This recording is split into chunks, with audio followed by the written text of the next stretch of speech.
L'on ne le dira jamais assez. Le département du Logoné-Chari est en proie aux inondations depuis déjà quelques mois. Cette situation alarmante qui perdure depuis les pluies du mois d'août et ensuite des crues des deux fleuves emblématiques que sont le Chari et le Logone et leurs nombreux cours d'eau dérivés dont les plus célèbres sont l'Elbeït, le Serbewel, le Taftaf et le Wacham a rendu le quotidien des populations pénible. Actuellement, tandis que dans la partie sud du département, c'est-à-dire dans les arrondissements de Logone-Birni, Zina et Koussiri, la baisse des eaux de crue se fait observer. C'est tout le contraire dans la partie nord, notamment à Fotokol, où les populations continuent de subir la furie des eaux de crue. Cette situation est due à l'addition des effets des eaux de crue qui fait que le surplus des eaux du lac Tchad se déverse dans le fleuve Elbeït qui, surabondé à son tour, se déverse dans les quartiers de la ville.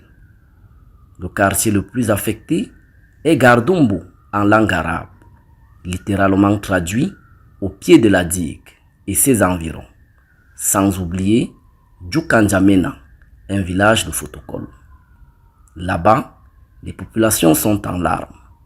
Plusieurs hectares de plantations ont été détruites par les eaux. Les habitations emportées, l'on ne compte plus le nombre de bêtes perdues au cours de ces sinistres qui est loin de s'estomper.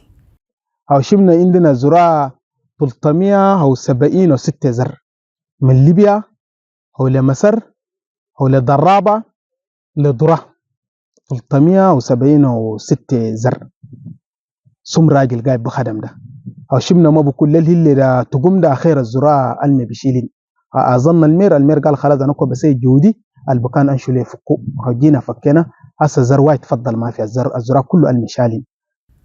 Une situation qui n'a pas laissé les autorités municipales indifférentes.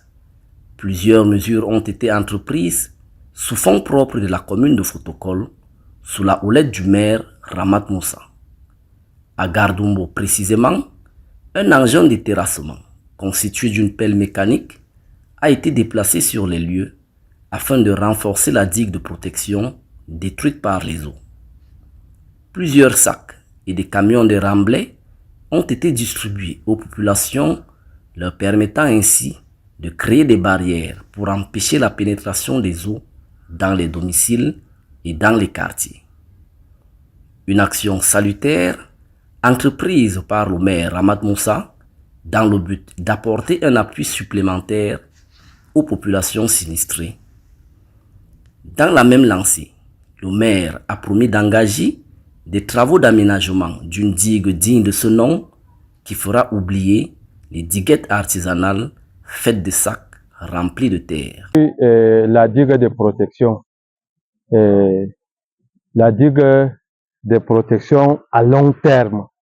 Donc, la population de Fotokol ne vont pas parler de sacs.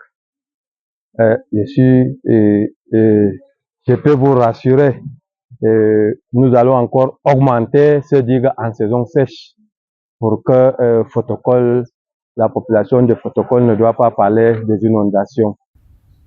Tout en disant merci, les populations ne cessent de demander du soutien à toutes les âmes de bonne volonté et à l'État du Cameroun notamment. Je remercie vraiment M. le maire avec l'effort qu'il a fait vraiment pour sécuriser la ville de Fotokol avec des inondations. Très revu. Vraiment pour joindre Koussiri, c'est un calvaire aujourd'hui. On contourne par Makari, Biamo, ainsi de suite pour arriver.